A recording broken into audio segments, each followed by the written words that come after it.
प्रियंका की शादी सहारनपुर के एक शहर में ध्रुव से हो जाती है। प्रियंका एक इंटीरियर डिजाइनर होती है और उसका अपना एक बिजनेस होता है। ध्रुव का घर बहुत ही साधारण सा दिखता है। उनके घर में हर चीज पुरानी और घर के हिसाब से बिल्कुल अलग होती है।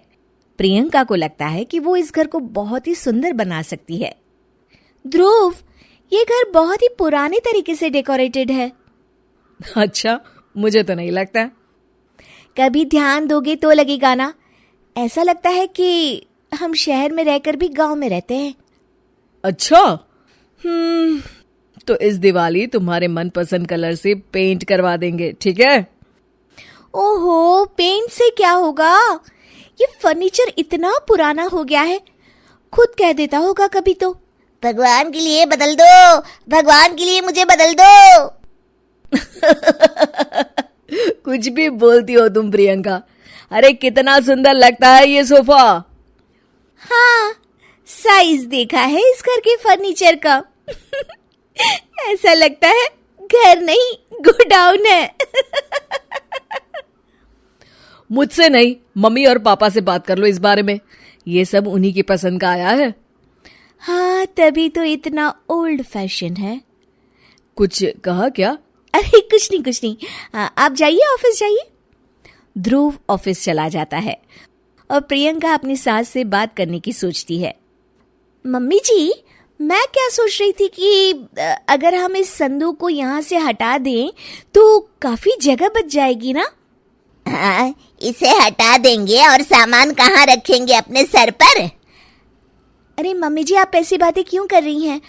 देखिए ना, उसमें से एक भी चीज तो काम की है नहीं, तो क्यों ना हम उसे बेच दें।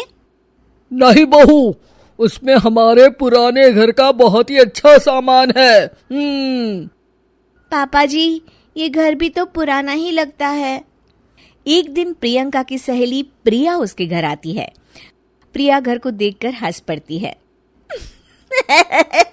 इतनी अच्छी इंटीरियर डिजाइनर का ससुराल तो किसी पुराने म्यूजियम जैसा लगता है। क्या बताऊं, यहाँ तो किसी को फर्क ही नहीं पड़ता।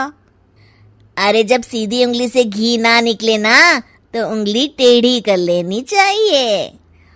हाँ, शायद तो ठीक कह रही है। अगले दिन प्रियंका की सास सोफे पर बैठी होती है तो देखती है कि सोफे का कपड़ा नीचे से फट गया है। अरे ये क्या, ये कपड़ा कैसे फट गया? मम्मी जी, मुझे लगता है कि ये किसी चूहे का काम है। क्या? चूहा? फिर से? सास सोफे पर चढ़ जाती है। अब तो मम्मी जी चूहा इस सोफे में अपना घर बना लेगा। क्या? तो क्या करे बहू, तू ही कुछ सुझाव देना। मम्मी जी, हमें स्टील वाले छोटे सोफे बना लेने चाहिए ताकि चूहे को घर बनाने के लिए जगह ही ना मिले। तू सही कह रही है बहू। मैं अभी तेरे ससुर को बोलती हूँ नए सोफे लाने के लिए। मम्मी जी, नए सोफे लाने की कोई जरूरत नहीं है, हम इन्हीं से सोफे बना सकते हैं। आप बस देखती जाइए। प्रियंका सोफे तो नए बना लेती है, पर अब उसमें सिर्फ 2 ही लोगों के बैठने की जगह होती है। अरे ये क्या, इसमें तो बस 2 ही लोग बैठ सकते हैं। अरे बहू, तुझे तो पता ही है, हमारे घर कोई ना कोई आता ही रहता है। इतनी सी जगह में हम कहाँ बिठाएंगे उन्हें? अरे मम्मी जी, आप चिंता मत कीजिए, उसका भी इंतजाम हो गया है। मैंने इस संदूक के ऊपर गद्दा लगवा दिया है और इसे पेंट करवा दिया है। ध्रुव उस पर बैठने की कोशिश करता है, पर संदूक की ऊंचाई ज्यादा होती है, इसलिए उसे बैठने में दिक्कत हो रही होती है। प्रियंका, कम से कम ये तो देखती कि संदूक की लंबाई कितनी ज्यादा है। ये बैठने में बिल्कुल भी कंफर्टेबल नहीं है। अरे आप भी ना, ये आजकल ट्रेंड में है, आपको तो कुछ पता ही नहीं है। प्रियंका धीरे धीरे घर की पूरी काया पलट कर देती है। एक दिन प्रियंका के ससुर के कुछ दोस्त घर पर आते हैं। नमस्ते बेटा, कैसी हो तुम? जी मैं ठीक हूँ अंकल जी, आप कैसे हैं? आइए आइए, अंदर आइए। अरे घर तो बड़ा खाली खाली लग रहा है, कहीं घर तो खाली नहीं कर रहे ना आप लोग? अरे नहीं, ये तो हमारी बहू का कमाल है। तुम बैठो ना रमेश।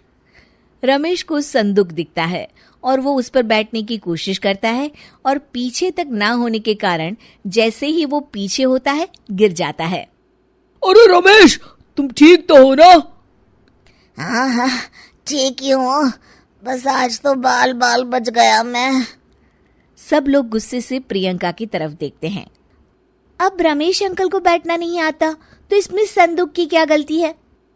नहीं बहू, गलती तो हमारी है जो तुझे घर का मेकओवर करने दिया। सही कह रहे हैं आप। बहू, तू हमारे घर को पहले जैसा ही बना दे। ठीक है, आप लोग गुस्सा मत होइए, मैं घर को पहले जैसा ही कर देती।